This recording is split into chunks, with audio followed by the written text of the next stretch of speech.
పాటలాంసు జటాభార భాసురుండు భార్గవుండు ఓలేను ఓలాడే భాస్కరుండు రాగరక్తచ్చటా నిర్ఘన ప్రపూర్ణ చర్మ సంధ్యాసమంత పంచకనదముల అన్నాడు.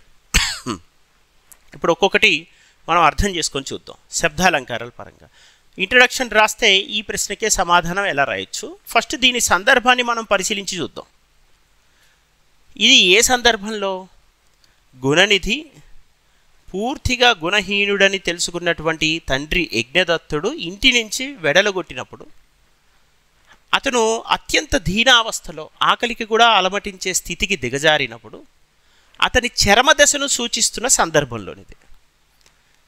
చరమదశ అంటే దేన్ని ప్రతీకాత్మకంగా ఎంచుకోవాలి? సూర్యాస్తమయాన్ని.